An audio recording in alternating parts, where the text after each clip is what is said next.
So, guys, my topic for today, we talked about this was going to be our topic for today, is bartering. We're going to talk about bartering and where we feel it has a role in our future economy.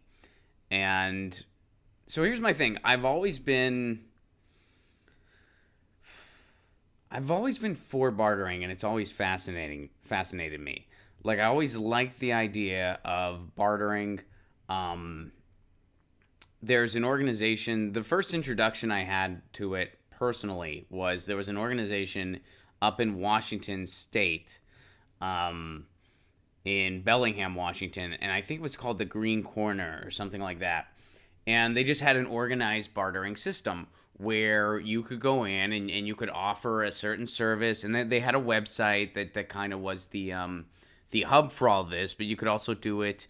I believe there were bulletin boards and stuff like that too. So for people that weren't wanting to do something like that on the internet, or for people that weren't as savvy in doing that,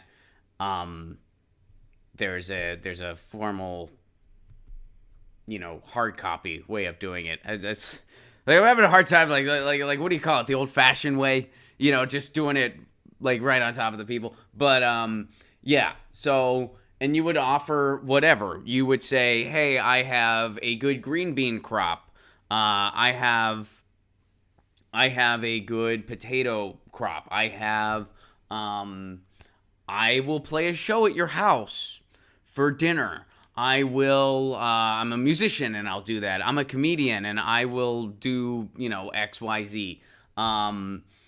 That's basically what that system is. I think that it's going to have a bigger seat at the table in our future economies, because I do think that we need to turn to our communities now more so than ever before. I think our communities are where actual power is to instill change. That's why I am fighting for municipal broadband. By the way, this is a Fight for the Future shirt. Keep the internet weird. I'm trying to get municipal broadband in my community.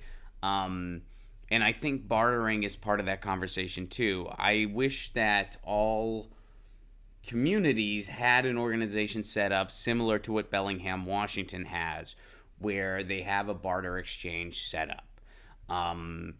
And the other thing to keep in mind regarding bartering is that rich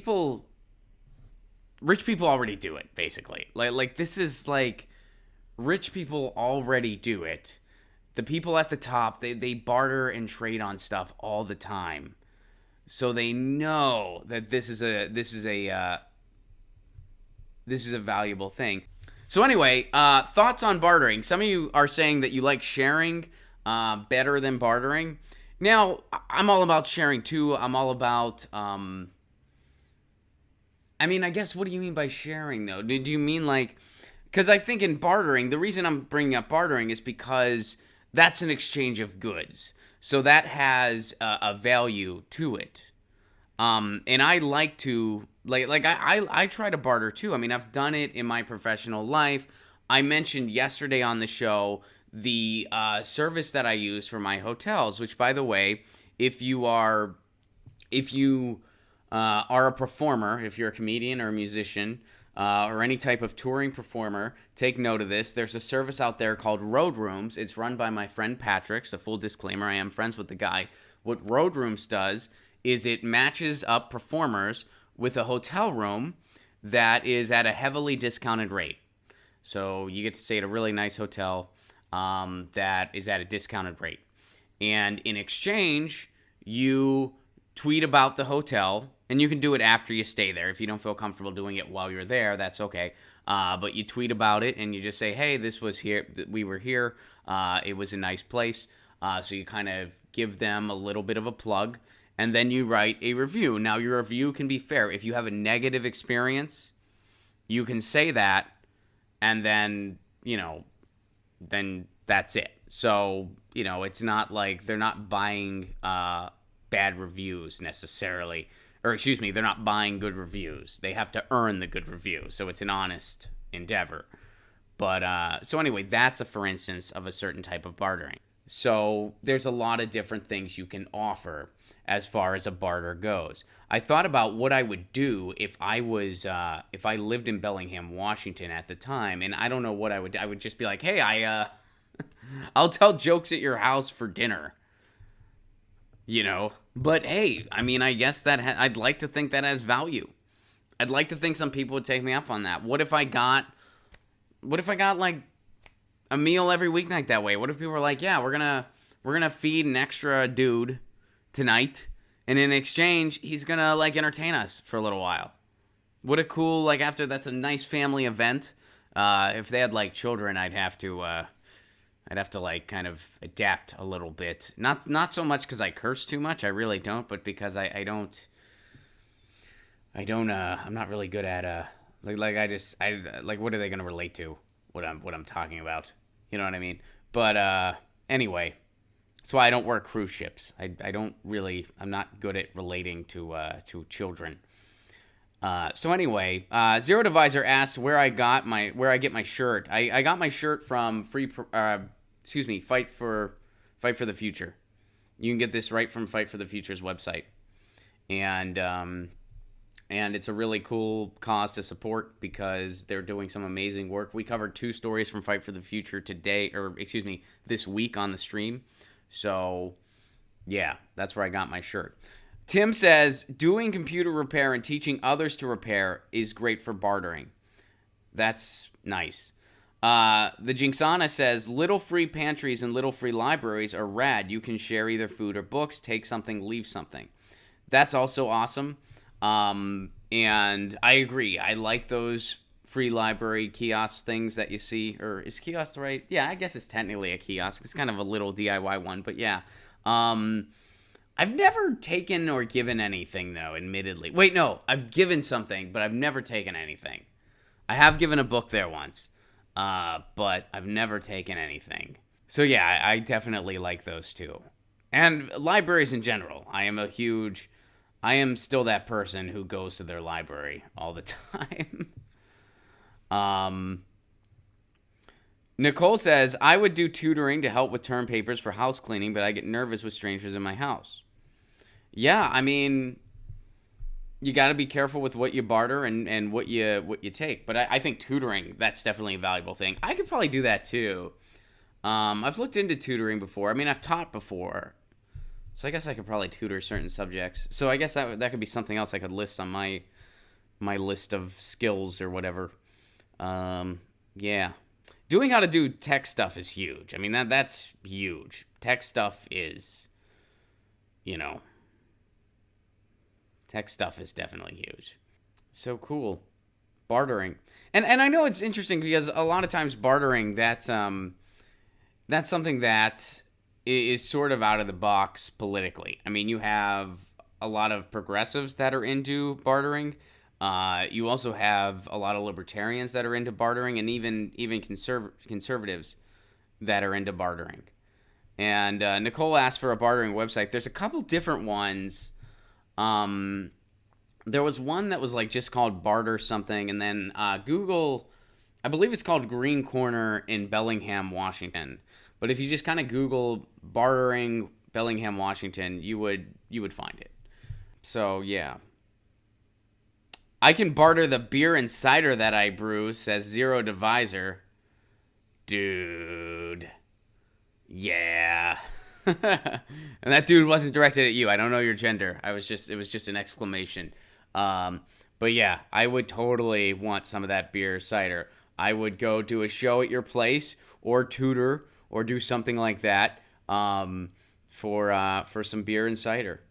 And then I would serve it at a party where I would have a musician over to play music for a free meal. I would if someone played some really good jazz or something like that, I would totally have them over for, I would totally cook for them.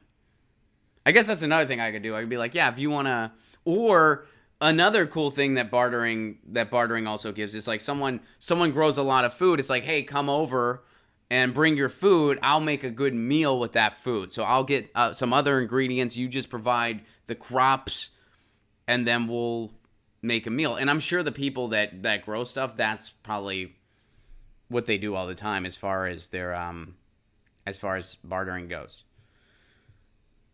So I think that not only does bartering have value and does it add value in an economy, but I think it also brings the community together a little more. Wouldn't you say so?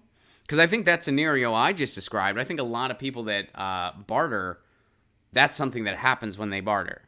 So I think that bartering brings a community closer together, which is good for any community. It's good for civic engagement, and it brings value to an economy that's beyond monetary value. And, you know, with our kind of declining currency, I think that's a good thing. So, yeah, I really dig bartering. Before we move on, is anybody against bartering? That was kind of a weird... I doubt anyone would just be like, I'm against it. But do you see, like what are some arguments against organizing a barter situation in a community? What kind of barters would you prefer to these live chats instead of cash? Hey, contact me about producing a house show.